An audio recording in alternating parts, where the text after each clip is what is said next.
checklist is complete and we're ready for takeoff. What's going on, you guys? My name is Nelson. And I'm Devin. And welcome back to episode 9, the Qbox, guys. Man, dude, we just on a roll, man. How you doing today, Devin? I'm doing great, brother. I'm doing very well. So I'm super excited for episode 9. It's crazy that we're 9 weeks in. Yeah, literally. And to think that we started this, 9 weeks ago. And all of the thought and thinking and think tanks that we came up with to get to this point, and still a lot of think tanks and ideas that we're going to roll out. Yeah. But I'm super excited, brother. Definitely. Likewise, man. I cannot agree enough. It's really cool to be able to just step into a room, you and me, from two different parts of the world. And I know we say this often, but I don't feel we say it enough, just my opinion. It's so cool to be doing this with you, man, honestly. Absolutely, bro. Episode 8 was a bit of a doozy. We went a little deep. It was. I got emotional. Got very emotional. I didn't expect to go that way in terms of start crying, but it was very therapeutic. And like you said, there were some, if you will, bottled up feelings that hadn't been expressed or maybe even just let out. Yeah. And again, it was beneficial for both of us to let it out. And I still stand by it. Like I said, last episode and the fatherhood episode, and it's not just men, but obviously us being two men. Yeah. If you got something on your mind, let it out. So, and again, it doesn't always have to be you crying about it, but again, definitely let it out. So, but no, that was a fantastic episode. Yeah, definitely, man. It's honestly one of my favorites because it, as you would say, it left us the most vulnerable, and it's absolutely something that we can't stop expressing. But yeah, I think we're getting quite a bit of great feedback so far from that. Especially the one where we talked about Puff Daddy. Remember that? That's been really like just going crazy. But all of them are really good. Yeah, that one's going, and even for that, bro, you once again laid everything out there. And I say everything. I mean, it's as much as we could squeeze in that episode, because we will absolutely have to circle back and speak about that journey of yours, right? In going into Bad Boy, and like I said, obviously you talked about boot camp, which was a lot, that you spoke about. But there's still so much as your best friend, and I know I say it all the time, but there is a lot that I don't know about that journey, and I'm still excited to learn. Yeah. But no, that was definitely another one that's was good, and we will continue this. We will continue to be real, and I think that's the biggest feedback we're getting is you guys are real. We can feel it. Absolutely, guys. Thank you very much. No, thank you, truly. And that's why we're here, to shed light on, again, as we say, our own experiences, but at the same rate, helping anyone we can. And again, I know I say all the time, helping ourselves, because it is true. We're not the only ones that don't need help or need help, whatever that looks like, because at the end of the day, as they say, a helping hand. Everyone needs some form of a helping hand at some point in your life. But yeah, brother. So it's my tidbit so far. So nah, man, it's been a fantastic ride so far, and it's just getting more and more exciting. Season 2 is 3 episodes away, and we're gonna have some freaking awesome guests on board from different walks of life, different worlds of, to help the world, our world at least, become more understandable. Because we don't all wake up specializing in, business or the art of film, or the art of how to make a movie, or how to make a song, or sleep. Things like that, or writing a beautiful book. I've never written a book, at least yet. Me neither. Not yet. That's on my bucket list. That's on my bucket list, at least. But I can't say it's on mine. I'd be lying if I said it. But it doesn't mean that it can't happen. Absolutely. So you never know where our journey will take us, as we say. Correct. Absolutely. So definitely, guys. So if this is your first time listening to our episode, please do us a favor and subscribe to our lovely podcast via all streaming platforms, via all, social media platforms, and also on YouTube if you get a chance. Guys, for those who are more auditory, but more visual at the same time. We do have options to either listen to us via Spotify or have the option to look at our pretty faces on YouTube and see us do all the crazy facial expressions and cry, all this fun stuff. Right, and exactly. Yeah, so just, you guys have options there. We really want to make everything available to you guys, and just want this journey to be absolutely phenomenal. And yeah, we're excited to do that. So truly. Yeah. And I would say the follow-up to that is, I guess, if you will, an announcement. And it's very, very small announcement, but normally we would try to release I won't say try, we would release our episodes Thursday. I think the latest we ever done is on Friday, but we're switching that to Sunday. So meaning our episodes will be coming out every Sunday, which I think is, I was telling Nelson right before we started this recording, I think that's even a really good day. Not that we made the change because of this, but I think it's really good as maybe kind of getting your week started and hearing us speak about, whatever that is that we're talking about, whether you listen to it on Sunday or Monday or even, obviously later in the week, but we are switching to Sunday. So I did want to put that out there. There was, sounds like a couple people are like, hey, you guys releasing, this Thursday, and I definitely want to make sure we let our audience know it will be on Sunday. So definitely look out for that. Sounds like a plan. Yeah, definitely. And we just feel, again, like Devin said, it's just it's a great way to start the week with something positive, or at least something that sets you up for the rest of the week. And so let's make it a fun time and just get ready for that. Especially with these later episodes to come, it's just going to be absolutely phenomenal. For sure. We're excited. Yeah, absolutely excited. So with that being said, Devin, what's going on, man? What's going on in the world today? You want to start? There's a lot going on, my brother. Yeah, there's a lot going on. Yeah, I would say I'll probably let you start. The only reason why I'll let you start is because I know you were sharing with me the other day about a recent shutdown in Germany. Yeah, man. So, it's well, before I get into that, I will. I guess another recent shutdown. So yeah. I would definitely. I want to say the best. No, not that it's the best thing, and it's terrible, but we'll say the most interesting one for last. It's just something that popped in my head. I was reading an article, and dude, this technology is going crazy. Just everything down from medicine to aviation to medical. Like, people being said, there's just so many changes in the world every single solitary day. And I noticed something today in the technology world, because we're both geeks in this fashion. We're huge geeks. You can read that stuff all day. I never get tired. It's just so interesting because there's so much innovation there, and I can't get enough, really. So, but yeah, there was something that I read. I'm just going back to my notation because I was like, I have to talk about this today. I guess there was an old building in Shanghai where they wanted to, it was like, I think 85 years old or 100 years old. I can't, off the top of my mind. I think it was around this time frame. Let me just take a look. Yeah, so it was 85 years old. And so basically what they did was they wanted to move this building because it was, they wanted to make room for another building. I forgot what the reason was, but they decided, hey, you know what we're going to do? We're going to take this 5-story building. Yep. And we're going to remove it from the ground. And we're going to move it 200 to 300 meters to a different direction, to a different location. That's crazy. You saw it. I also shared it with you earlier. Yeah. What was the most crazy thing that you noticed about that? I think that the craziest thing was the building essentially walking, but I mean, it was with the robotic legs. I'm like, this is nuts. And if I remember correctly, there was, I think it was 75.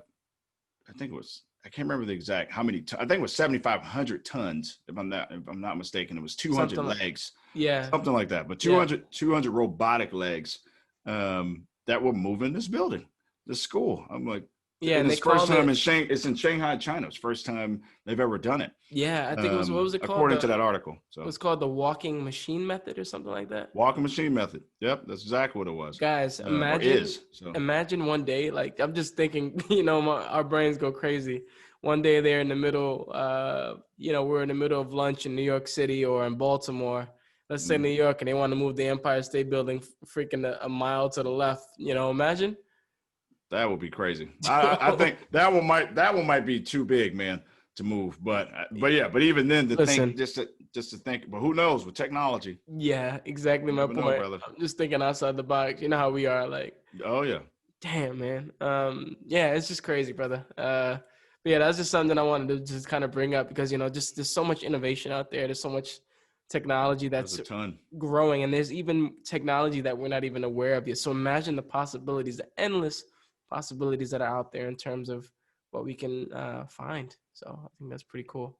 It is, man. There's, like I said before, I and we both love technology, but I am truly looking forward to any new technologies coming out, depending on what they are. Because like I said, when you're talking about the robotics taking over like certain human interactions. Oh, I know I already touched on that, but yeah, just technology as a whole is super cool, man. And I never get tired of reading about it. Yeah, you just reminded me of something else that I read. Actually, this is off the cuff right now, but it was a fast food, I guess like a gourmet burger place or something like this. Where they replaced the workers. Not every single worker, but they had these robots literally taking care of the fries and also taking care of the burgers. Did you hear about this? No, I didn't hear about it, bro. Okay, I'm being just crazy.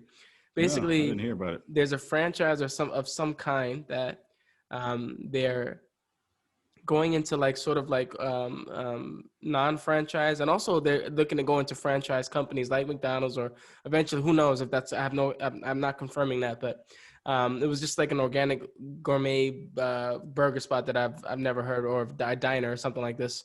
It's just, do you remember where it was located? No. The States? Okay. No, but I saw it. I'll confirm that for the next episode. I'll bring it up. And, but it was just crazy.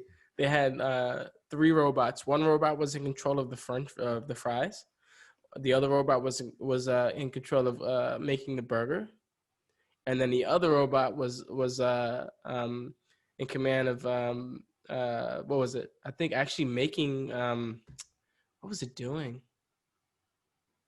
I can't remember that one, but I don't want to misquote. But those two, I think that was just pretty crazy. And then they had somebody like supervising what they were doing and stuff. I mean, bro, absolutely phenomenal, man. Like, that's crazy. Like, you never it's like know. Something out of the movies from back in the day, man. So yeah, back in the day, yeah. Watching robots take over in movies. Yeah. What was the movie? Will Smith, I, Robot. Yeah, that was a crazy one. That was a crazy one. Yeah, man. And there's just so much beauty out there, man. Like, so many cool things to imagine. And what's mind blowing is that this all comes from the imagination of us. So this is, again, that goes back to the factor of thoughts become things. Like, somebody thought about this idea one day. Hey, I don't want to make burgers anymore, man. This is stupid. I want to get somebody to do it for me. Jesus Christ. I want to be more lazy, something crazy like that, And then I'm just kidding. I really didn't mean it like that. But just for me, and I guess I can imagine this is probably what they were thinking. Let's work smarter, not harder. This is what I'm thinking. Exactly. But at the same time, my question is, are they working the front cash register? Are you going to come through a drive-through window? There's going to be a robot that just hands you drinking food out real quick and close the window. That would be all smack. And the door shuts. Like, damn. No. So we're in COVID. So will the robot have a mask on? That's a good one. Can the robot That's a good one. I love that one. Actually, that's great. That was a good one. Not that COVID is funny. It's ridiculous. To the drive-through window. Yeah, but just mask on. You're like, what in the world? Yeah, you never know. I mean, of course, you have to think germs and things like that, and Right. but You don't want that, the robot to get sick yeah, you just don't or want to malfunction. get that's good. That's good. I like that's actually really funny. I'm trying. Yeah, man. It's this world is full of surprises, man, and I For just think sure, that's brother. pretty awesome. Um, yeah, just how the world is sort of shaping, and still during this time, this COVID time, we have, uh, I guess it's a round two, COVID wave, round two. There's more cases that are starting to develop. Don't Yep. ask me how. I don't even want to get into my opinion about that, but and I'm pretty sure you don't want to dive into yours either, but that's just another story. We dive into that another time. Right, Um, exactly. but I'm just a little upset, man. I'm more saddened. You know, for people that are listening now for the first time, or just who are skippers who like to skip episodes and Skippers. yeah, hey skippers, how are you, buddies? Hope you're doing well. For those who are one to kind of like go from episode 9 to 4 to 3, who's really unorthodox in terms of their listening sequence energy. Um, yeah, I'm currently living in Germany, and so that's a long story. But if you want to know, feel free to listen to the rest of the episodes. No, I'm just kidding. But yeah, guys, it's I moved to Germany in 2014, and just wanted to be here for my son, man. Just be there for my little boy, and yeah, so beautiful, beautiful country. Love what's happening here. Definitely been an awesome ride and journey so far. I've learned so much about myself, my life, You took everything. me on. Just came to my mind. What's up? You took me on a video tour. I I remember. did. Yeah, I was I like, did. oh, Yeah, I remember that. yeah. I said, because I didn't know. I could only see the outside of your house, Yeah, man. So it's true. I'm like, what the hell? What else does it look like? I know, Yeah, because you were giving me, you painted the picture very well. But you know us, we're very visual, and yeah. yeah, from where you're at in the countryside, as you call it, Hmm. looks very beautiful, man. I think for me, when I was watching the video, it was almost like I was on like a Google Maps drive. It's so cool, man. That's what it felt like. That's a Where good you like business click the idea. arrow and you go down the street, like street view. You like that's what it felt like while you were driving. But That's a good business idea, actually. Well, we'll talk about it's that after probably the show. already out there. Yeah. Well, now you just set it on air, Nell. So that means someone can steal it. So No, I'm just playing. stealing and patent it. So, but no, man, I don't want to steal your thunder. But yeah, it just was. No, no worries, It man. made me think about how you were saying Germany, how it's beautiful, and yeah, like I said, Yeah, yeah. it was about 2 weeks ago. You put me on video and showed me Yeah, it was so cool. basically what you're seeing. Right So, outside of your, I guess, subdivision. yeah, However you want to say that. So it was cool to show you that, man, because then, I could only talk so much about what's really happening out here. And so it's just like, you know, the mind is going 1,000 trillion bazillion miles an hour. And so to capture every memory, it's just better for you to experience it yourself because you have the ability to hold on to certain memories. So I was like, let me just, turn my camera on, switch the camera to front view. I had a camera holder on my dashboard. I said, all right, brother, you ready for the ride? Let's take a ride real quick. Let's take a ride. Remember that there joke? you go. Yeah. Yeah, No, yeah. well, yeah. I was trying to think. I Let's don't remember just the guy. get away. What's Yay. what's the guy's name? I don't remember. I can't remember the singer's name. Justin Timberlake. Justin Timberlake. Yes. Yeah, Hello. he's the one that That's did that that one. guy. Yeah. Hello. Of course, Yeah. man. He's one of the top, man. But yeah, anyway, Absolutely.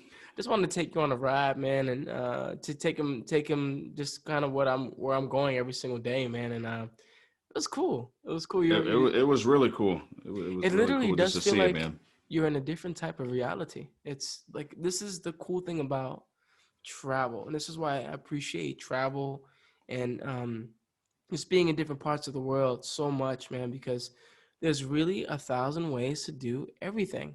Like the way you perceive things, the way you take on life, you know what I mean? And as we were talking in previous episodes, I think we showed a snippet on it on a social media about the way we drink uh water or something like this, seltzer Correct. water. And Yep. I even talked about we drink a mimosa, which is seltzer water with orange juice, or excuse me, or if you don't want alcohol in it, or you can have it with champagne. But they don't drink orange juice with seltzer water here. It's just not common. Yeah, you said that. It's more with apple juice or something like this. But everything else, no. But yeah, it's just interesting, the journey there. But yeah, going back to reality, man, like, I was just a little bit saddened because, um, again, round two of the pandemic has taken place. And, Yeah. It's, again, you're starting to see a lot of things shut down slowly. And it's just really not pleasant, man. Makes me a It's little bit. not. It's not.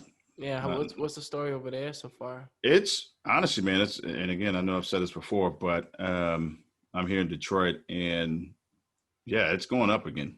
So there definitely is a spike, meaning in cases, new cases, new deaths. I know I have I got an application on my iPhone I use called Newsbreak, and I get daily the number of cases going up, meaning new cases for that day. And I don't know if that's like a 24-hour difference, because I don't, meaning like what it was from the previous day, and then I get the text, or maybe it is that day of, meaning the new cases that they're showing and the new deaths. But it is going up. So pretty crazy. So that second wave is already here, in my opinion. And I know they were calling for it, or at least we're saying it was going to happen, the second wave. But yeah, it's real, brother. So I'll tell you, man, it's something that, this year, my son's always like, Dad, I want to go back to see grandma, grandpa, and in the United States. And the last time we were there was 2 years ago.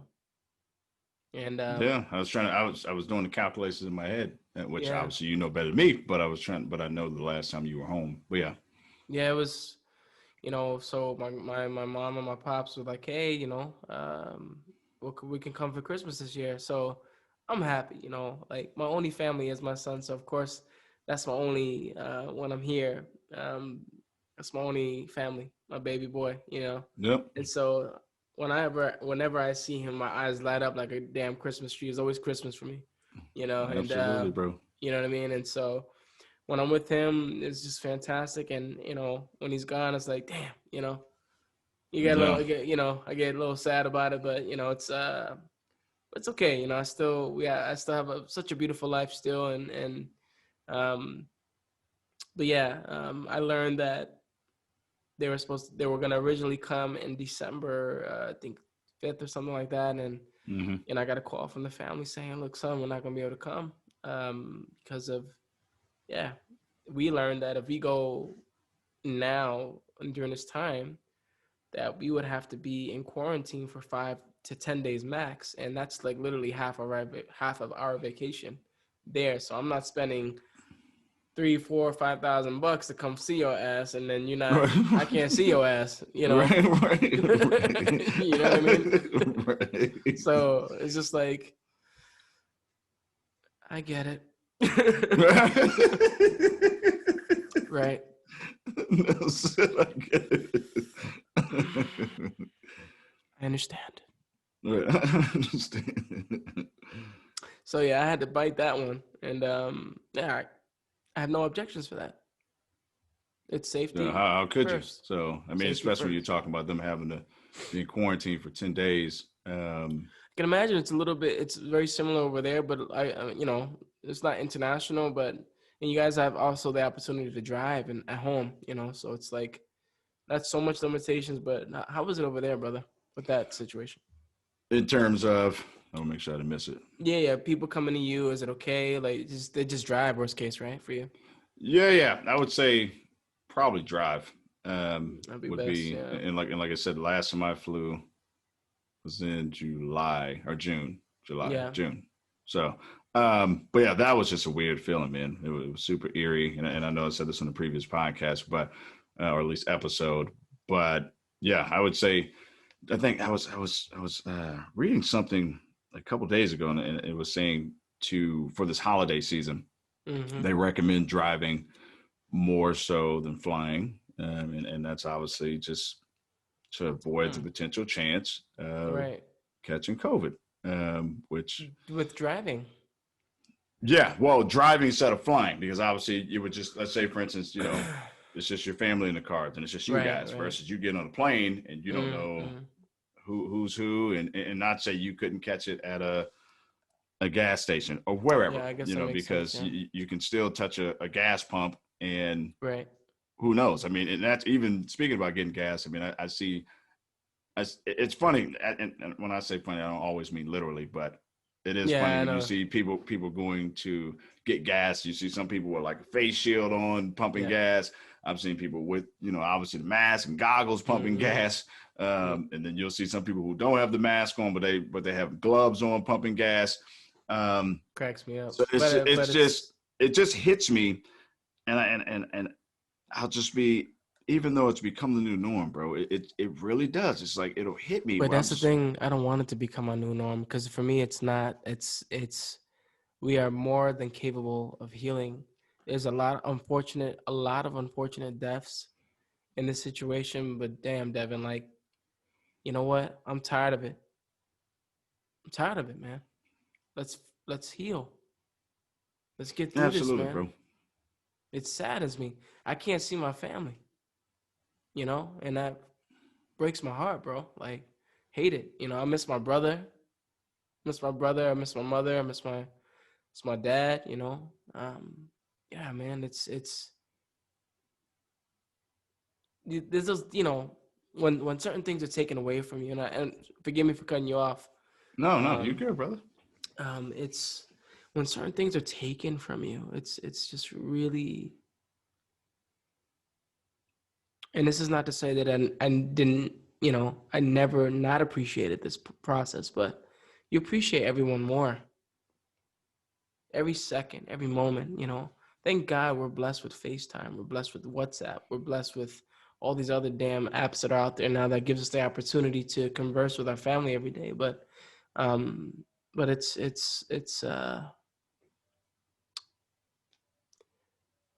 not the same, man. No, not at all, man. Not at all. I mean, but to your point, yeah. I mean, could you imagine having a pandemic where there wasn't a technology, and maybe all you had is where you could maybe send mail. It would be right get a back to letter. it would be right back down to the early 19th century or 1800s or 1700s, every time before then, where all they had was a letter. You got it. So I mean, even it definitely is unfortunate in terms of not being, and even for you, bro, like you said, not being able to see the family. I mean, it's not even so much even for Christmas. Obviously, Christmas is a big holiday, so I completely understand that. Yeah. My mother's birthday is Christmas, so I get it. Are you kidding me? Yeah. I didn't know that. Yeah, man. Your mother's gonna kill me. Right, I know. She's gonna kill me.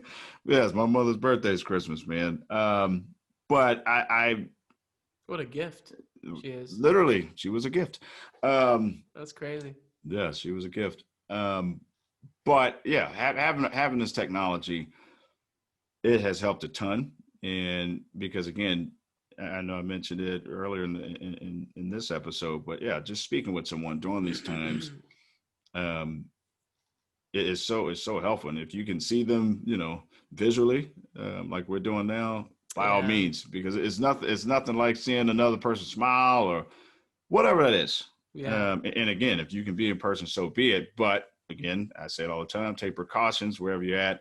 But yeah, you're right, brother. So I didn't mean to steal your thunder too much, but no, I get it in terms of not being able to see the family. So I mean, it works both ways, man. Like,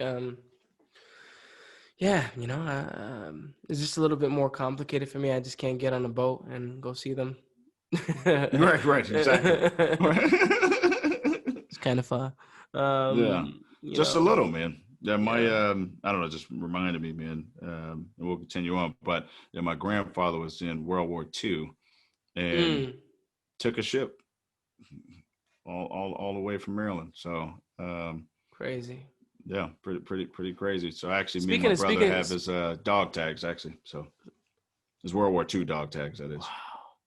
I remember meeting this. We both have a piece of history. He passed, right? He did. Okay, I remember meeting this man, and Man, I cannot. I still remember this man's face, his glasses, his demeanor. Always wear a button-down shirt. Always clean cut, smooth old man. You know. Very much so. I loved his hair. Always had a slick back. You know. And I was like, he was. In our words, we would say he's clean. So I was just like, this man has seen a lot of things. And you know when a man has seen a lot of things. You know how I know? At least from my experience, when they're just taking the time to observe.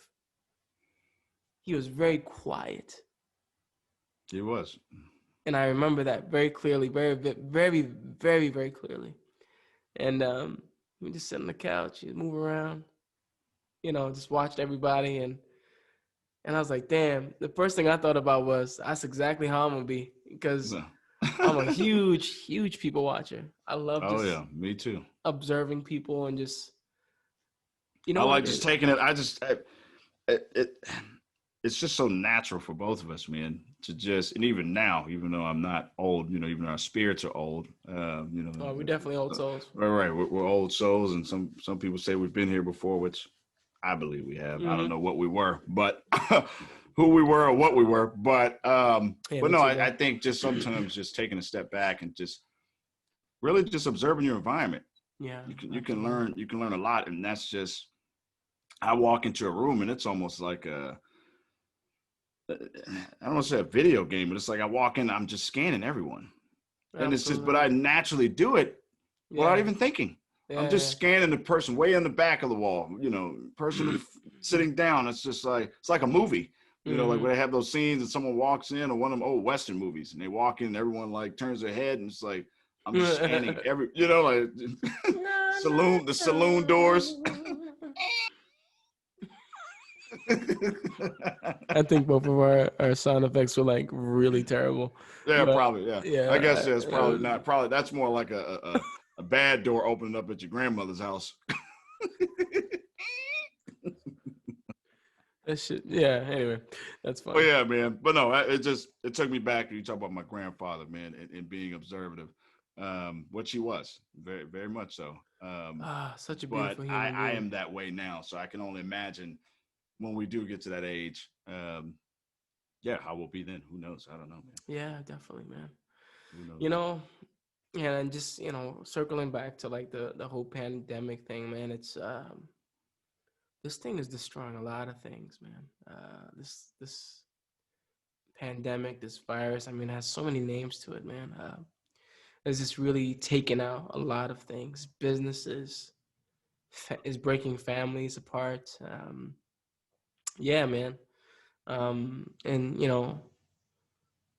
I guess that just kind of brings us into like a whole vibe, you know, like for this podcast today, man. It's just, you know, not just familyhood, but just, you know, like our closest relatives are, you know, we have brothers, you know, we do, man. It's our brotherhood too, you know, and it also relates to us too. You're the oldest and I'm the youngest. That's true. Yeah. It's flipped. So. Well, yeah. It's only two, but it's like we're flipped though. Yeah. So. You have an older brother and I have a younger brother. Yeah, exactly. Exactly. So it's just like, you know, it's just interesting, but you know, which I think which makes this episode even more interesting is because they're getting two different perspectives in the same conversation of what that would look like, you know, and so. Yeah, man. I miss my brother. I miss him a lot, actually. I know you do, man. You know, we are completely opposite. But and when I tell you completely opposite, like I can't make it any more clear. I'm an R&B singer, musician, and he's a punk rocker. Completely opposite. Yeah. Yeah, I mean, you don't get him. You don't get any more opposite than that. Yeah. You know. But what's cool is when we get in the same room together, we are like, it's like we get along so well, man. My brother and I, out of our whole time, we've had maybe one real argument / fight. ever out of the 30 years that I've known my younger brother. And I adore him. You know, he's been through a lot. You know, yes. He went through a lot of things. And you know, I'm just happy to see him. Every single time I do see him. He became a father before I became a father. And so it was also really cool to see my son hang out with his son, who's 2 years older than him, my son. And see them play together so peacefully. They got along so well, Devin. It was. Yeah, I haven't seen them together, man. Yeah, I mean, it obviously, was. I haven't even seen Ben yet. So. The thing, yeah, it's fine. No, his name is Ben. His name is Ben. No, we're not gonna keep it. You know, I know, because okay, guys, listen. We are something about Devin and I. We're very private people, so like, but we you know. We were still deciding whether or not we wanted to mention our kids' names and stuff. But yeah, my son's name is Ben. I think I might have mentioned it already. You mentioned it. Yeah, it's fine.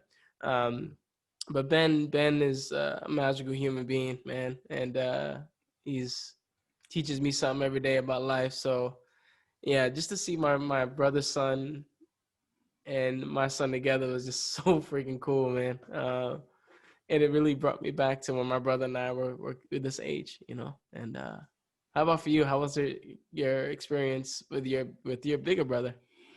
Oh man, I don't even know where to begin, man. Yeah, I think I mentioned it before, but yeah, me and my brother, basically 3 years apart. We're 3 grades apart growing up, but yeah, I'm crazy enough, I'm on the opposite side, man. And what I mean by opposite side is my brother's actually in the same state as me. But what I will say is, nice. Me and my brother were apart for 19 years prior to coming back together, and it's just crazy the way it all worked itself out, because I you couldn't have told me that me and my brother would be living in the same state, the way everything played out. But yeah, we are super duper close, and I know I've said it, I probably will never stop, dropping my brother's, when I say brother, I'll just never stop talking about him, because he's so influential to me in more ways than I could ever even say on this podcast, in more. But yeah, man, for us, same thing with you and your little brother. So never got in arguments, man. Never got in arguments. And I still joke with my brother to this day, like, you see so many siblings where they have a sibling rivalry for whatever reason, and they can't stand one another.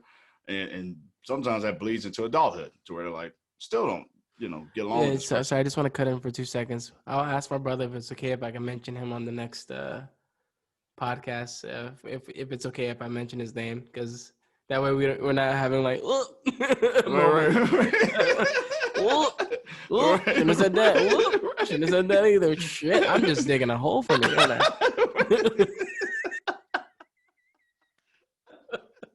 I just keep digging a hole. Gosh, Lord Jesus, help me, damn. Yeah, so I'll just do that. I'm gonna actually talk to him tomorrow, so I'll ask him if it's okay. Yeah, no, for sure. I appreciate that. Anyway, continue, please. Yeah, no worries, brother. But again, me and my brother, yeah, we never had any sibling rivalry or any of that. Obviously, I mean, we both did stuff to one another, but that's just part of it. And that's the memories and stuff you look back at and you laugh at. And it's even, we joke, my mom will say, yeah, there's things, Mom, you'll never know we did. We're taking that to the grave. Oh, yeah. Literally. Like, you can't know everything we did. Like, and it's funny because over the years, she'd be like, is that what happened? Y'all did that? I'm like, yeah, we'll tell you now. That's hilarious. She's like, I never knew that's what y'all did. I was like, no, I got y'all did what? Stupid. No, this is to me, it's funny. So, and it just made me think of it, man, because God knows there's so many funny stories between me and my brother, man. But I don't know how. Name one that you could think of that's like. No, that's what I'm doing now. So, okay, perfect. You know me, I like to. Yep. Tell me the goodness. Exactly I mean, it's funny to me, and it's funny to me and him. But my mother had china glasses, and I don't know how, but one of the china glasses fell off the top cabinet and it broke. I was like, oh my God, this woman's gonna kill us. I'm like, if she comes in here and finds out this china glass is broke. Right. We were living in Baltimore at the time, but I was like, oh my goodness. So my brother, he found it was like super glue for your nails, for my mother's nails. So we took the super glue and it was like super thin, and we were putting the super glue inside the glass. And we basically glued that broken piece back to the glass. Oh we spent all day doing this thing. At least it felt that way. Cause I mean, we were like chemists in there. My brother was like, "Don't move, hold still." It was like, where's your gloves? Right, exactly. Well, how big was the thing? The glass? Yeah, was it like a china, like a what kind of glass? No, I mean it was a drinking cup, but I mean it was a decent size, but I mean it wasn't nothing too big, but yeah, it felt like it at least. We were in there all day trying to because it just wouldn't stay. I'm like, if this woman sees this china glass is broke, we're done, we're done. And so we literally we finally got it to where I know Mama D on that side. She don't. Oh yeah, and we finally got the glass to where, or at least that piece that was broken to stay. And yeah, we moved all the glasses, slid it to the back, and moved the other glasses in front. That's some stuff I would do for sure. But it's funny, man. There's as we continue on to episode, there's a lot of stuff that I'll have to share. And I say a lot, but I mean, just funny stuff. That's crazy. As siblings, me and my brother. But yeah, what about you and Rob? What's a funny one? A funny memory that we've had together? Yeah. Let me think about that for a moment. Oh yeah, I think I do remember one. We were a little bit older. I just came back from, what was it? Yeah, I was just visiting them for the holidays. Yeah. When I was living in New York still, and doing my music and stuff. And so I flew over to Seattle, and whenever my brother hang out, usually our first interactions is, hey, let's drink, man. Let's get drunk. Yo, let me tell you about him. And I say yo a few times because I thought I could drink like a damn fish. And when I say fish, I'm not saying like dead drunk type craziness, but like, I can hold my wine or my beer.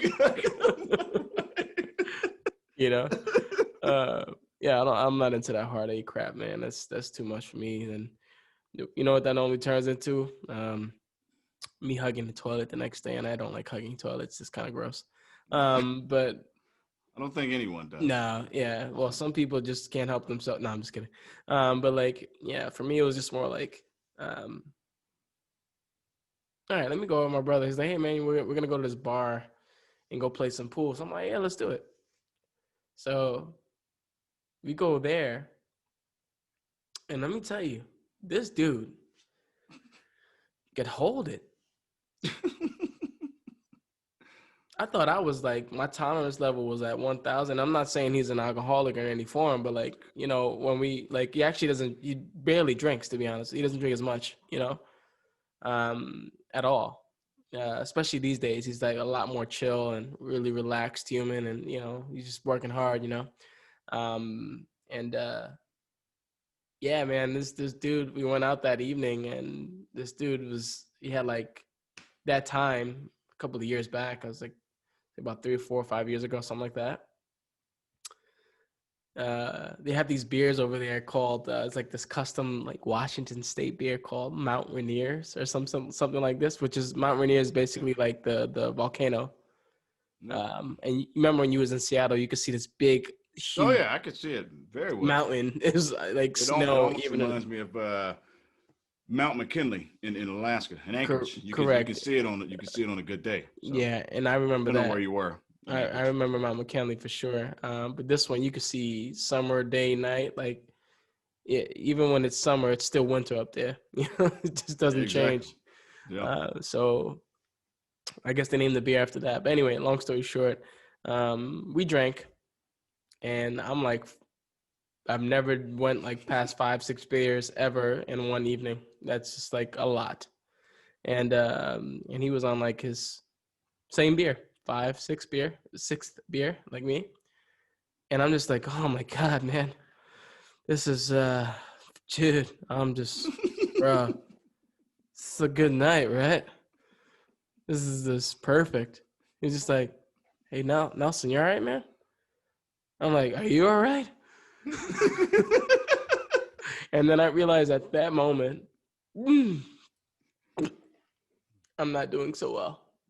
At that moment, I realized, yeah, he's doing just fine. I'm the one that's not doing good at all right now, As soon as I said, hey, you all right? I was like, that was it for me. I was like, okay, you won, bro. In other words, he drank me under the table. And that's what it sounds like. Yeah, and he was cool. He's in a punk band. This is normal.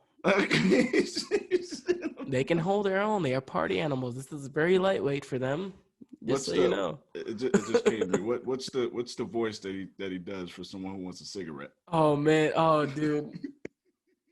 Don't make me do that. Anyway, so basically, he had me cracking up, man. Like, I was just like, he did it for us. Yeah, he did it. This is when you came to visit us, and that's Brotherhood, man. This is a great memory. Actually, I'm happy you brought that up. Yeah.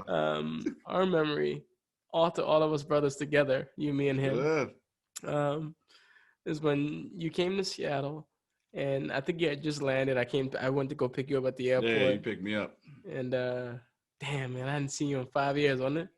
Yeah, you pull up. Then you pulled up with the G8, and I'm like, ooh, I pulled up with the G8. Yeah, I remember that. Like, Pontiac, for those that don't know. So yeah, Pontiac. All the real car enthusiasts know what's going on. They know what's happening. Yeah. But anyway, it was really cool. So I came to guy, you picked you up, went back to the house, and then next thing you know, we yeah, man, he was in. He had a few. I guess he had like 30 minutes to an hour before he was supposed to leave, and then he just normally just pops in randomly, unannounced. When you don't expect him. And yeah. Almost like you do that too, because you like sneaking up on people. I do. I'm ready. I'm watching it. You can't help it. Watch it from afar first. Imagine. Like, I feel like sometimes you're a cheater watching us like in the grass. I'm like, what are you doing, man? How long you been standing there watching us? No, he's on a different level because he's just pops in. You're like, oh, hi, how are you? It's good to see you, man. You scared the shit out of me. Congratulations.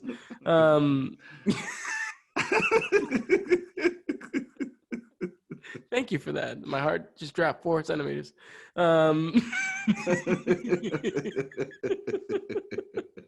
Yeah.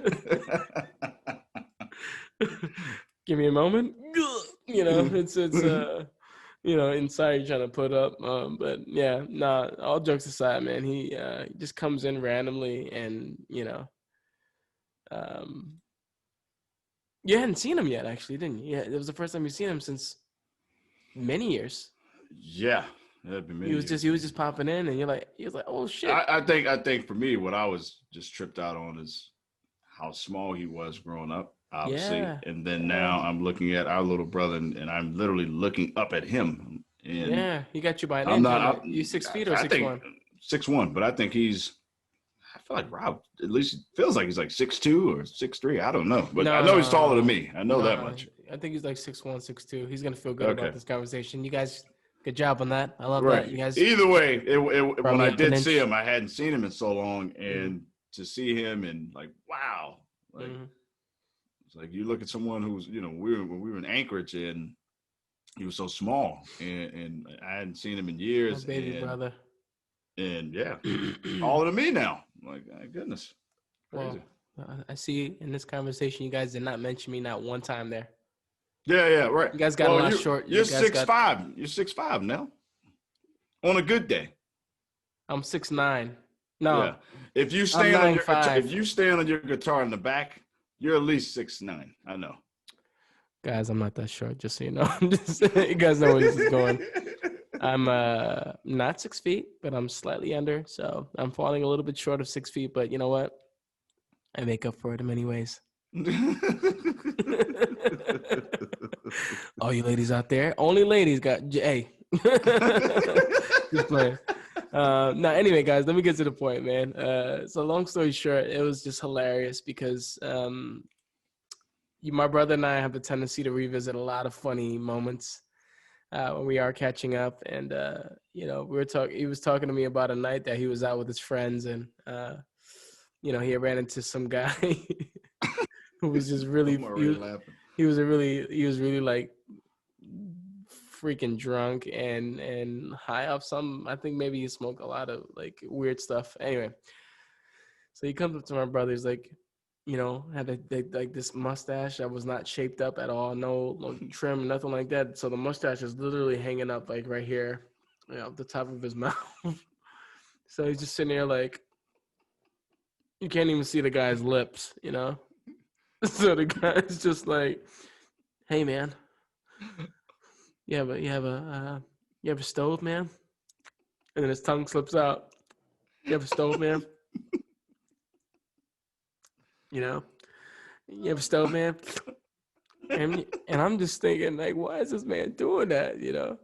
I'm just like, why was he can't, it's almost like his beard was tickling his mouth or something, the top of his lips or something, and he's just wanting to lick it. The funniest thing I've ever seen in my life. The way he did it it's way better than I'm explaining it, but. Oh yeah, no, we were in tears when he did it. We were crying. We were in tears. Man. I always laugh when it's like neither one of us are smokers, but it is funny when you have someone that says, I remember growing up, someone said, "Well, can I borrow a cigarette?" How are you going to borrow the cigarette? Oh, are you going to smoke? Are you going to smoke half of it and give it back? Are you That's even better. That's even better. That's actually what he said. Sorry. Thank you. Because he was like, "Hey man, can I borrow a cigarette?" Like, can I borrow the cigarette? My question is, why are you doing that with your tongue, bro? What the hell are you trying to do? I know for all you guys that are listening right now, feel free to go to the YouTube video. It'll be a lot funnier in post listening because it just sounds really weird in the audio right now. But sorry for that in advance. But guys, it was hilarious. Honestly, super funny. Oh, it was. Such a funny memory. Man. Anyway, we went out that night. Going back into the memory of that time, we just had such a great evening. He drugged me under the table, and I remember hugging the tub. Were you hugging the tub? I have no idea. Hugging the toilet in the morning, and that's like, I think that was like one of the last times I actually drank with my brother, because I'm like, that was embarrassing. I'm his big brother. That's never supposed to happen. But I lost big brother points there. But no, I wasn't. It was just hilarious. I'm a funny drunk, so it was. He definitely had a laugh. I would say for sure. But for sure. Man. Again, I wasn't there, but I'm just envisioning you too. Yeah, so. It was too funny, man. You said a lot of great things about you and your brother so far, and if I could ask you something, brother, like based on your relationship with him, what was the most beneficial like part of your relationship with him, and how did that help you develop as a person? I would say. Yeah, I'll tell you what comes to my mind, and I, for those that did listen to the fatherhood episode, obviously I talked about my biological father not being in my life. Which wound up, emotions going. I don't want to call it sideways, but I guess my emotion took over me in that moment. But yeah, for my brother, and I'll say it again, he really was that father figure to me. And it was almost like he was, I don't want to say he knew his role, but it just, he knew his role. Like, hey, I'm taking my little brother under my wing, and we're going to go through this thing called life together, in which that's what we did. But I would absolutely say the benefit was him being that father figure, if you will, to me. And yeah, every step of the way, literally. Every step of the way, there's nothing that me and him have not been through as, adolescents together, which we both share a lot of memories together. But, and I've said this too, but speaking into current day, yeah, he's still that guy. He's that guy that I go to for guidance if I feel like I need it. and sometimes, as he says, sniff bullshit, he'll come to me. Yeah. Because he feels it. He's like, okay, like something's up, something's off. And again, that just goes back to that connection that you have with family or a close friend or whoever that may be, to where they sniff something out like, something's not really adding up. And he's just like with me and you, we're the same, meaning, you know, us two. But that again is a, if you will, a benefit, because he knows when something's off with me, and he sniffs it out immediately. And my brother's very methodical and strategic, and he never will just come out and just ask you. It's kind of like it's a setup, you know. It'll start off, but a lot of times I already know, like, okay, he's going to ask me something, which is fine. I may not know exactly what it is, but I know it's leading.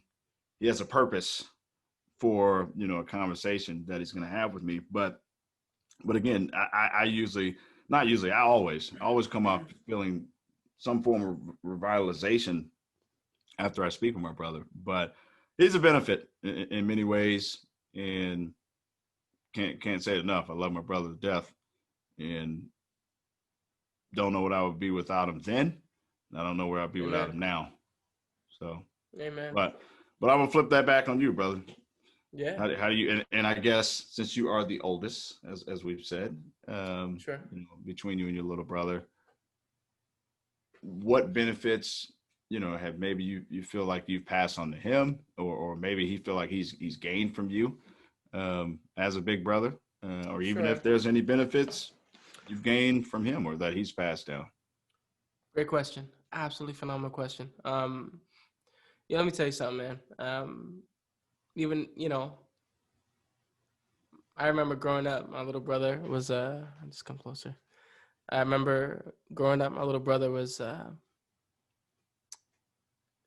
like my tail, 5 years younger. You know, I remember the day he was born.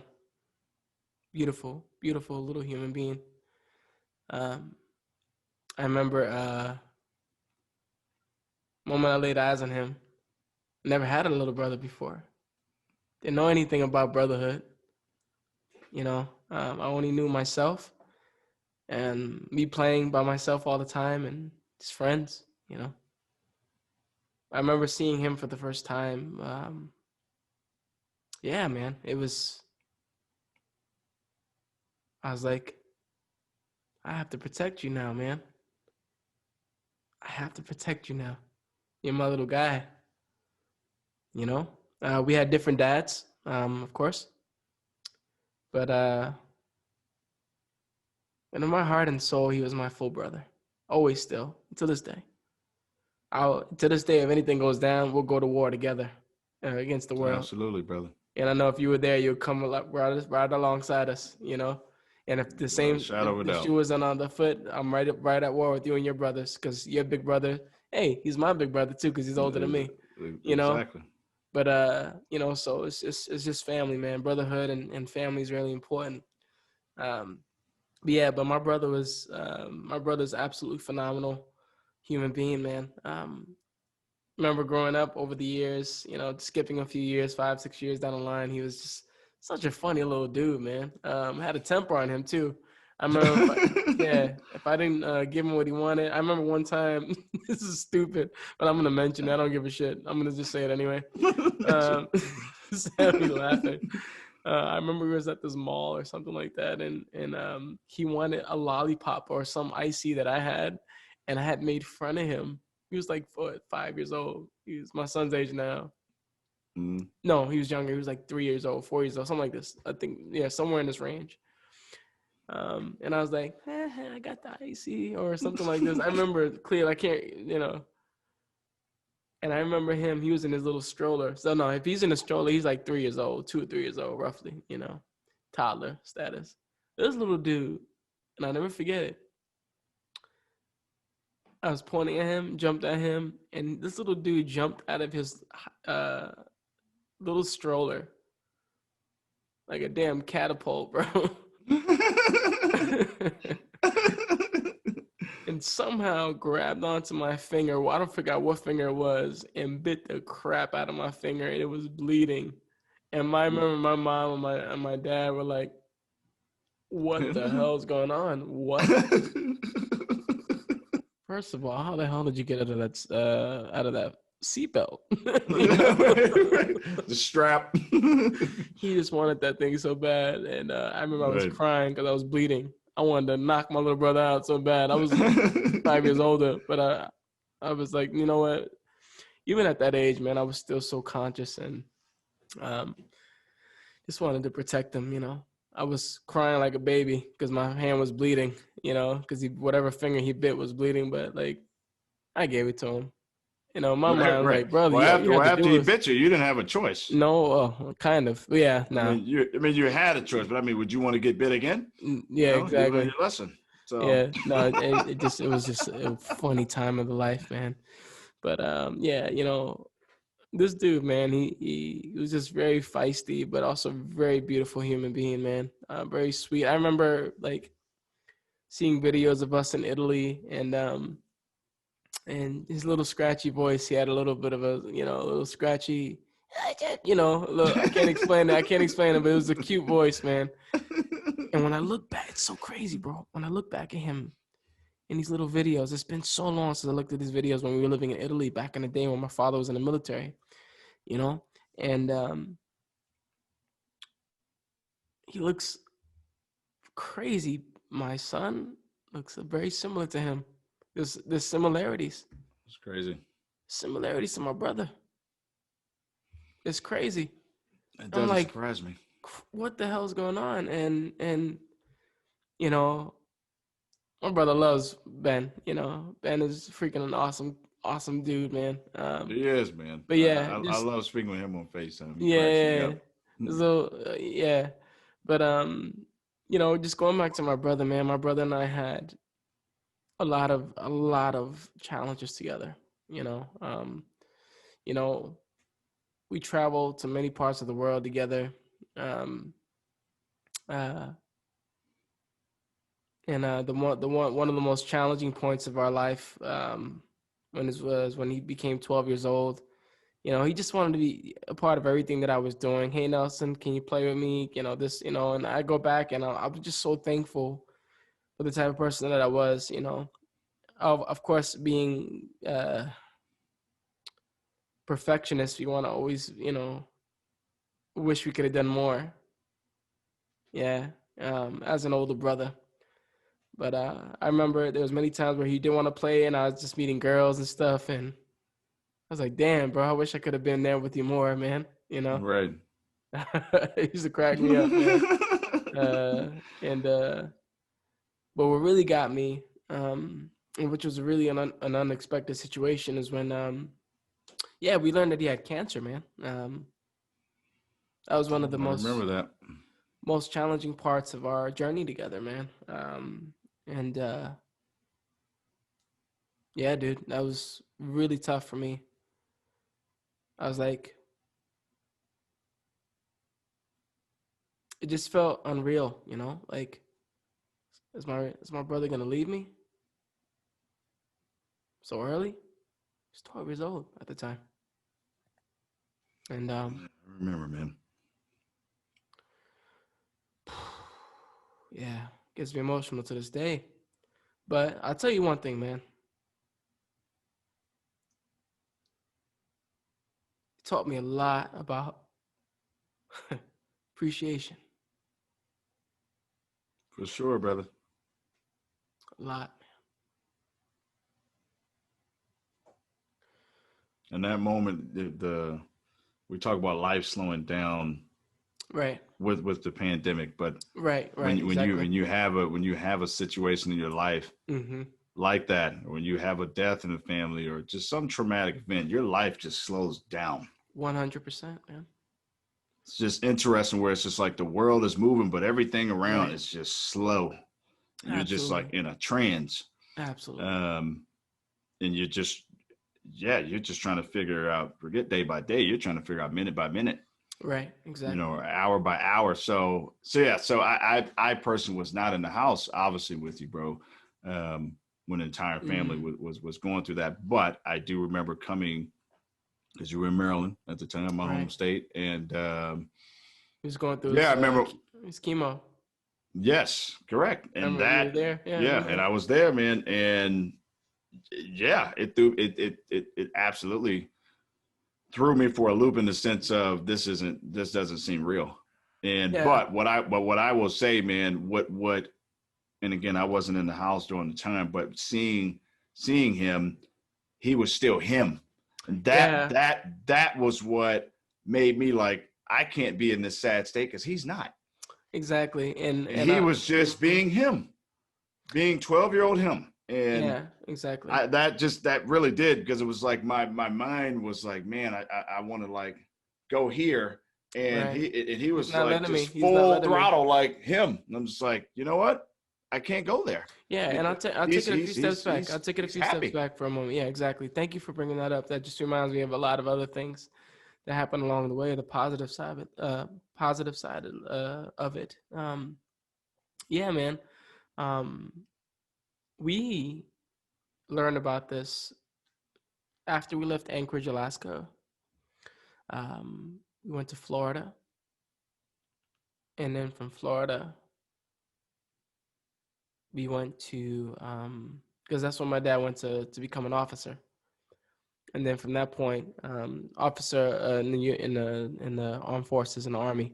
So he wanted to become a lieutenant. He went to school. It's called OCS, I believe. Yeah. Yes. And I had to think about the acronym. I'm like, that's so many. Officers candidates, officer candidate school. Yeah. So he went there, and from that point, we ended up going back to Alaska, to Fairbanks. And then after our 1 year there, we learned my brother had developed it's Hodgkin, so it's basically in the lymph nodes, cancer. And dude, man, it was honestly, man, we learned this when he was already in the treatment. Like, I hadn't seen him yet when I learned about it, because like I was by myself at home going to school. I was older. I was like 17, 16, something like that. Yep. And my family, I was left alone in the house. They bought like a month's worth of groceries, and my dad was like, all right, I'll be back in a couple of weeks, but here's a month's worth just in case we got to stay a little bit longer. You're old enough, so just take care of the house, do this, blah, blah, blah. I was like, yes, sir, no problem. Take care of it. And so they went over to Seattle to check it out. And yeah, man. And Fort Lewis, right? Yeah, Fort Lewis. Yeah, Fort Lewis. I had to think. I'm always trying to think the basics, but anyway. Yeah. So anyway, man, it got when I heard of the news, I remember crying to myself, and it was like, man, I can't lose my little brother, man. No way. This is my tail. This is my little dude. You know, like, can't imagine what that life would be like, you know. And it still hadn't hit me yet. All I remember was my dad called. He's like, hey, son, listen, man. Start packing your stuff up. We're gonna move out of here. We're gonna move to Seattle. I said, all right, no problem. So I started getting everything together. He came back first. My mom stayed in Seattle. And so we packed everything up together. It was just me and my dad. And I just could not get this young boy at the time out of my mind. And is my brother okay? Blah, blah. I was just really hurt, you know. Vulnerable, helpless, couldn't do anything about it, man. And fast forward, we drove to Seattle. Excuse me, guys. And still getting over a little bit of a cold myself, so at the moment. But anyway, we ended up getting there, and I hadn't seen my brother yet. At this point, he already started chemo. They already shaved his head. He started losing his hair. And I hadn't seen him yet. I remember my little brother as normal, long hair, nagging his big brother all the damn time. That's all I remembered. You know, it's 2 months. And so I go there, we drive there from Alaska, went to Canada. That was a journey in itself. But And I remember the moment I stepped to the home, the hotel, and on the military base where they were staying, and I was so frightened to see him. I didn't want to see him yet. You know, I wasn't sure if I'd be ready. Would I be strong enough to see him right now? You know, and he opens up the door. This dude comes crashing at me.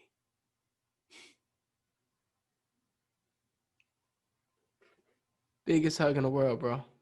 I've never, besides my son, I felt the hug like that.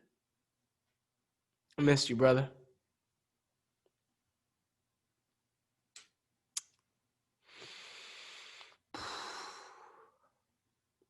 And you didn't have his hair or anything.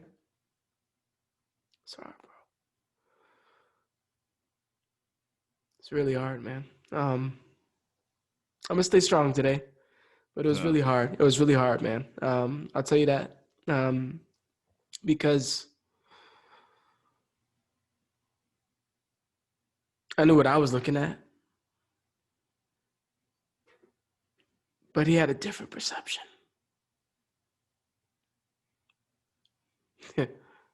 And my mother, her strength. Absolutely, holy brother. Fucking crap, dude. Her strength. Like, during this time, like, bro, whole other fucking strength. Like, you really have to be superhuman to endure that. And she handled it so well. The first thing she kept saying was, "Don't worry." And I never forget it.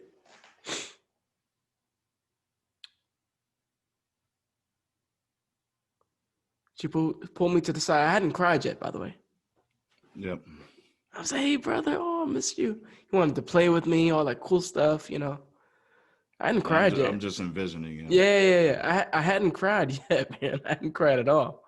I'm just being strong for him. My brother's going through a journey, man. You know? So I played with him till he got tired and he went to sleep. And when he fell asleep, just gave him a big kiss on the head. And in spirit, I was like, everything's gonna be all right, man. You're gonna be good, man. You're gonna be just fine.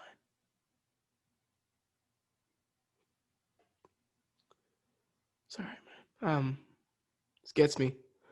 No, I know, brother. Yeah. I know it does, man. Anyway, so my mother, again, I hadn't cried. I'm crying now because like shit fucks me up, bro. Anyway, no, man. It's like I said last, and I say we both said last episode. It's This isn't by no means, guys. I don't think we're like, oh man, the rest of the episodes are gonna be crying. Like, no, that's not. You guys wanted to get to know us, so this is who we are. Exactly. So it's just what's happening and what you're seeing is, and I say seeing for those watching us on YouTube and who's listening, I guess, and who's listening. But what you're seeing between us is the layers, and I've mentioned this. There's so many layers to everyone. There's so many layers to Nelson and I. And as we start to peel back these layers that we haven't spoken about, or maybe we haven't even thought about, it brings out emotions. Correct. So, and that really, you see that for a lot of people. And really, for me, it goes back to reflecting, having that point of just reflecting. And then when your mind, it's almost like your mind transcends into that moment in your life, and you get this whoosh of emotions where it's like, man, I remember that, man. And then this is where, and I know we've said it before, but this is where the whole Qbox idea came about. And it's not just so much about, us peeling back layers, but it's like, man, we have so much wisdom, we have so many different things that we've been through. Obviously, you're talking about your little brother and his cancer. which was absolutely not easy. So no, bro. So I'm bringing it back full circle. Don't, because who knows? This episode isn't done yet. I don't foresee myself getting emotional. But if you do, No. if you see Obviously, that, I'm not crying, but it's fucking with me. no. But I want you to know, man. Like, and I say it all the time, man. Let it out, and you know how we are. Yeah, Like, I have no problem with that. we both have no problem with it. But I just, my mind went there, man. And it's just like, as we peel back these layers, yeah, man. There's a lot of things in our life, man. That there's a lot of happy times, but there's a lot of times that we're not as happy. You know what it is? There's a lot of things. There's a lot of things that are unspoken about, that we have, that are unvisited, that are absolutely explored, and that we just kind of let just sit there. So as we really dive and analyze what's really happening, this is what it is. So,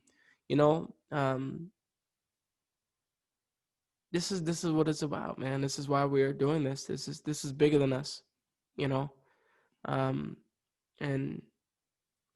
sure there's millions of people out there that have experienced something that's been way more like extreme and detrimental, and just something that's just taking their life under a nightmare, and but still have managed to come about. And this is the point of this conversation, and I'm gonna tell you why. I saw my brother. I cried as soon as he fell asleep. I had to let it out. And my mom was waiting for her. Her and I were the only ones up. So she waited. So he was sleeping. It was just my mom and I. And she was like, whenever you're ready, come to me. She already knew exactly what was going on. Mother's intuition. Yeah, absolutely, man. Absolutely. It works both ways, mother and father. So we call that a parental intuition. Exactly, bro. But in this case, mamas rock, and moms are freaking awesome. The things that they have to endure to bear a child in any form is just, and deal with life situations, just absolutely phenomenal. But anyway, long story short, man, he went through chemo. We ended up moving to Seattle, and the dude beat cancer. He beat it. He survived it. He made a full recovery. This dude lived way past 12. He's 30 years old now. Still hasn't had any signs or cases of any sort of crazy cancer. This guy's an inspiration to me. So going full circle back to the question is how, in terms of how he's helped me develop, I'll tell you one thing he taught me, man, and that's courage. Okay? Absolutely, bro. Courage. Don't worry. If you know, and if you want, this is intent. This is manifestation. Yeah. He would even tell me at 12 years old, I want to be fine. This is silly. You're 12, dude. The hell are you talking about? you might die, bro. Why are you so calm? Courage. I'm going to be fine. Faith. I'm going to be fine. Hope. I'm going to be fine.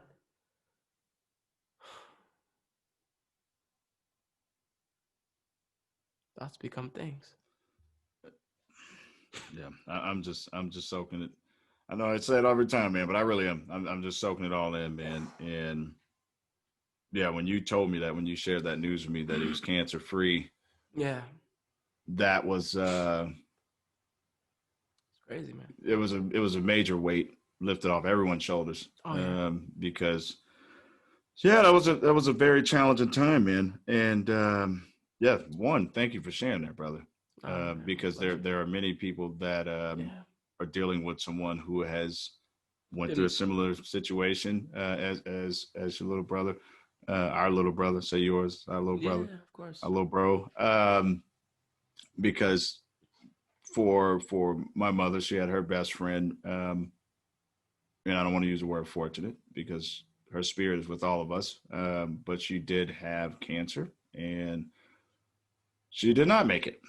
And that was, I'm not going to go in details about it, but not at least on this one, but that was tough. And again, another layer of my life, because it's my mom's best friend. She has two sons that are roughly the same age as me and my brother. Wow. And yeah, we that was tough. So, but again, it just brought me to having the courage, and she showed so much courage before it was her time to go. And I got to say this, man, and I'll never forget this. This just tells you, for those that, whether you're spiritual, whether you're not, okay. I was sitting in my living room when this is the day of that she passed, and I found out, and obviously I bawled like a baby. Of course. And I felt a cooling sensation. My mother called me and said my mother was in the airport to go visit her back in Baltimore, and she passed while my mother was in the airport. So, and in that instant, after I hung up the phone with my mom, I felt a cooling sensation come across my body. I already felt that. Immediately, and I knew it was her. I mean, and it was so cool, bro, that I thought my window was open, because it was like during, I think it was November, December time frame. I can't remember, but I was like, man, was my window open? Was there a way of saying goodbye? I think it was her way of telling me she was here. I'm here. She's here? Okay. I'm here. I'm not gone. I'm here. Wow. Power. And I'd never forget that. I mean, just the coolest sensation right through my chest. I was like, whoa. I was like, what in the world? And I literally did. I got up. I thought my window was open. And it just hit me in that moment. I said, that was her. Letting me know she's here. Wow. And so, but again, not trying to go down that road. It did. But just you talking about our little brother's journey with that, you know how we are. As we speak on here, our thoughts get to going, and there's so many different layers to us and things we've experienced in our life, individually and with our family and other friends. But it just takes me back to what you said, man, having courage. Obviously you named more than just that, or you said more than just that, but you gave you that, and agree with that 100%. Yeah, it's powerful, man. Thank you for sharing that story, man. It's beautiful. You just never know, right? So you just got to be very thankful. You have to live in the moment. But just go ahead. No. I was gonna say absolutely. That was all I was gonna say. Yeah, I was, just circling back to your brother and you, and obviously, there's no journey that we go through on a perfect level. Obviously it's not at all. There's always trials and tribulations. There's trial and errors in life. There's life lessons, as we know, or what we would call it in this situation. What was the hardest thing as brothers that you guys went through together, and how did you guys overcome it? It's a loaded question, my brother. Very loaded. But I can't say it enough, man. The struggle of not having my dad, man. I can't say it enough, because we had to grow up fast. Right. And there was just move. When I say move, just the progression of life. You kind of, we had to grow up fast in some areas of our life. So that was challenging, man. That was challenging, and to rebound from situations, and then it almost feels like a ton of bricks are hitting you again, and then you rebound them, hits you again. But again, what I would say is just my brother, man. I can't say it enough, man. he has we're getting it done, no matter what attitude, even at that young of an age. Bro, we got to move. We got to keep moving. We don't have a choice. And he's still like that to this day. What do you remember in terms of mom, Mama D on that side? What did she say to motivate you guys that kept you rocking and rolling at this age? We'll get through this. I love that. And I'll tell you, and she knows exactly what I'm going to say. Failure is not an option. Mm-hmm. Love it. Didn't matter what we were going through. That if there's any words that are in me and his head, failure is not an option. Failure is not an option. And she will say it to this day. Facts. Failure is not an option. Now, I also believe as I've gotten older, you also have to fail to learn. Facts. You don't fail, how you going to learn? So you got to fail. Can't say that any better. You got to hit that wall. You got to hit your face on the pavement. Yeah. It hurts. It hurts so good, is what we say. Right, exactly. When you hit that wall, you hit that pavement. But without no pain, ain't no gain, brother. Absolutely, my brother. Absolutely. So it's one of those. I always keep those words in the front of my mind. Failure is not an option, but I also know my failures have created this Devin, and it's still creating this Devin along my journey.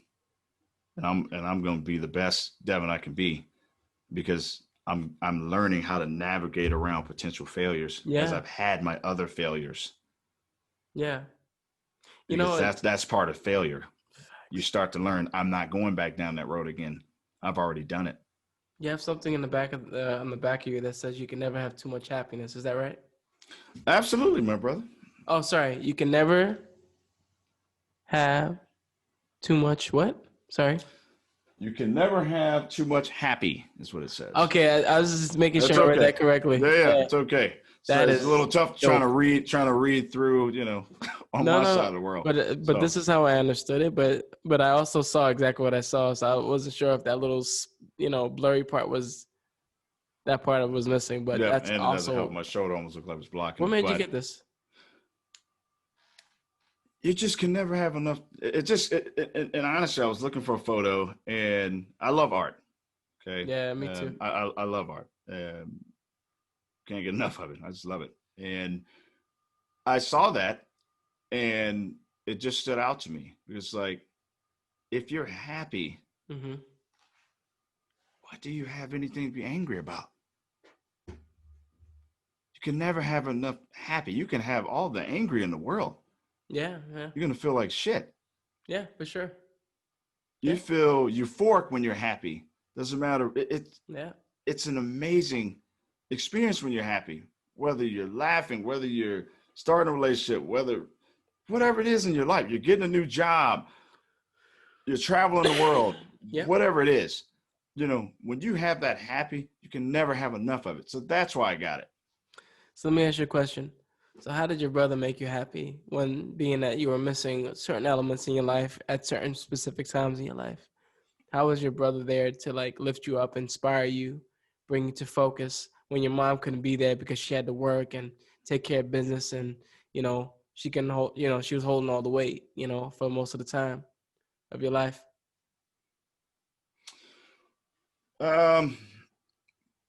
Really pushing me to be better. And that is where. How did he do it though? Through words, man. Multiple conversations. Okay. Multiple. Yeah, go ahead. Because he has to develop the inspiration. I guess the only thing I could think of as an older brother, and I would love to ask him this question off air. And then, absolutely. Because what helped me as an older brother was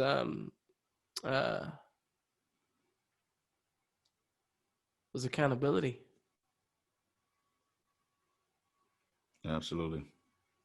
And I understood that more when I became a father. It became more real. But I'm just imagining he had to experience that a little bit earlier because he felt responsible for you on a different level, you know? Absolutely, brother. And Absolutely. I couldn't say it any better. yeah. So anyway, you say he's inspired you. This is how he inspired you growing up. Was there anything else that you wanted to bring beyond that? Of course, there's probably a Oh man, gazillion things. there's a gazillion things, but obviously it goes without saying. But my brother always wants the best for me, Yeah, that's and clear. if I bring something to his attention, Mm-hmm. he's a strategist. I love that about him Yeah. because if you bring something to him, and it's not just me, but it's definitely me. Yeah. Okay, what do we need to do? How are we going to move here? How are we going to pivot here? How are we going to get here? And I've mentioned it before, but he just does, man. I can't say it enough. He has Yeah. a unique ability to refocus me. And it's not that I'm not focused, but he has his words, my brother's words cut deep to me, and not cut deep to where I get, I feel like I'm, he's telling me what to do or anything. No, it's like, have you thought about it this way? Have you thought about it that way? And really just, it almost like opening my brain and just kind of like a little key. Right. And it's just Right. like taking it and unlocking it and opening it. And I'm just Mm-hmm. filling in everything he's telling me. And I take that back and I reflect because Mm-hmm. I'm a reflector and I reflect. Likewise. Yeah, we're reflectors. I take it back. I reflect and I think like, okay, the things that he's told me, how can I implement these things into my life? And it doesn't necessarily mean that it's immediate, but how can I implement these things into my life? Because there's some true meaning behind what he's saying. And it's not just because it's my brother, but because we have such a close relationship, he's got my ear any time of the day. Right. Right. You call me right now, it doesn't matter what you got. And it's not that I can't equally give him back, or we don't pour into one another, because we do. I pour into him just as well as he pours into me. So it's not always just him. But yeah, man, he's truly inspirational, man. And I would say accountability. He absolutely lives by that. Yeah. He holds you accountable, and which I love. He holds you accountable. Like you say you're going to do it, then do it. His favorite word, he knows when he does listen to it. I won't say the word he usually uses, but he says, "Get it done." Get it done. Yeah, it sounds like something similar. I would Get say. it done. That's what he says. Yeah, man. So, but no, I would say, bro. Yeah, this has been. I'm gonna tell you, we might have to have a part two. Yeah, because this has been. Were you thinking the same thing? Yeah, I was. Okay. This has been a really, and I know we say it all the time, guys, but it has been a really good episode, and just expressing how Nelson and myself feel about our brothers and me and Nelson's individual brotherhood. There's a lot of it really boils down to this. There's a lot of love. Yeah.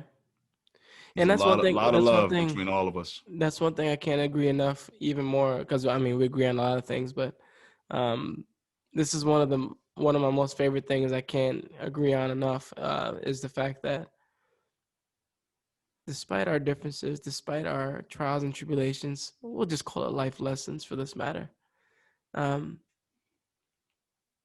We were always given love throughout that journey, and that's 1,000,000,000,000% reflected in how we are with our kids.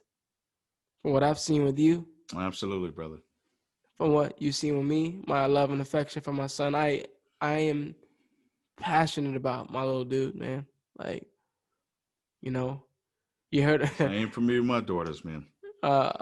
He hurt himself. He hurt himself today, like very minor, but little dude, like tripped. We were going down to the garage and stuff, and he tripped on the stairs, and he just, I didn't see how he fell. He was already down the stairs, but he fell, and then he hit his hand somewhere. He hurt his hand somewhere. And he started screaming really loud in the hallway, and I'm like, "Oh my God, did this dude break his hand or something? His hand get chopped off? You never know what they've done, right? What the hell did this kid do?" Like, "Oh goodness, what they do?" So I started freaking out. What's going on? What are you doing? I didn't get mad at him, but anybody that wasn't from New York, I would have been like, this guy's mad at his kid for hurting himself? No, I'm not mad at my kid. I'm just scared too. Right. What you want me to do? When he hurts himself, I hurt myself, you moron. Get out of here. Out of my business. Stupid ass. It's called being a parent 101, you mother, whatever. Anyway. So yeah, I got scared, and because when he hurts himself, that's that breaks my heart, But anyway, it was a hilarious moment of 3-4 minutes. No, I'm sure and they'll still happen. So yeah, I'll show you the picture later. I'm not gonna put it, of course. Yeah, no, you have to send it to me, bro. Yeah, I'll send it to you. But it was oh god, it was hilarious. But guys, man, this is episode 9, man. We're getting closer. I think we're gonna do 12 episodes, and then we're gonna move on to season 2, I believe. That's the plan. Yep, that's the plan. Man, we made it so far. Episode 9, man. That's we have. We got a long road ahead of us, which I'm excited, and just the feedback. Which, by the way, I know Nelson said it already, but please, if you are listening to Apple Podcasts, please rate, review us. We truly would appreciate it. We know you guys are listening, so we can. I actually didn't mention that today. Sorry. Thank you for that. Yeah, no worries. Yeah, which we love. We for those listening on Apple and any other streaming platforms. But we truly would appreciate if you would rate and review us. We want to receive your feedback, which we have. We received a lot of great feedback, and to be very honest, that just pushes us to each episode and really just fuels us. And it's like I said in the last episode, when we jump on, we're smiling. We really are happy to just, as Nelson mentioned, getting our captain's chairs and get ready to take off into flight. We're super excited. But in terms of the quote of the day, I actually it tied in perfect to what we were talking about today, meeting our brothers in Brotherhood. I happened to be with my brother a couple weeks ago, and we were driving, and we were together in the same car, and he said something, and I said, whoa, wait a minute, bro. Say again what you just said. He's like, well, what did I say? And I was like, what you just said. So I'm going to read to you, and this is a quote from our brother, because I thought it was. You didn't share this with me yet, did you? I don't think I did. If I did, I don't remember. But yeah, I had to take this because it really resonated with me. But what he said was, when you realize that you live for yourself and not for others, then you become truly free. I'm gonna repeat that. Yeah, please. That's that really just hit home for me. When you realize that you live for yourself and not for others, then you become truly free. Excuse me. That was very powerful to me. And just, So when you live for yourself, when you realize that you live for yourself and not for others, that's when you're truly free? Yep. Then you become truly free. Wow. So that really just hit me, because we spend so much time for others. Yeah. And it's very easy to lose yourself in the moment of life. And yeah, when you take that time to start living for yourself, and it's not a matter of abandoning, anyone specifically, but just taking that time to really focus on self, then you become truly free. And yeah, like I said, we were in the car, and he happened to say it, and I was like, man, I have to say this on our podcast, bro. Yeah, that's powerful. That was very powerful to me. But what are your thoughts on that, Nell? Oh man, that just like goes deep, bro. I'll tell you one thing, man. It's I could have did a lot of things differently with that in my mind. Oof.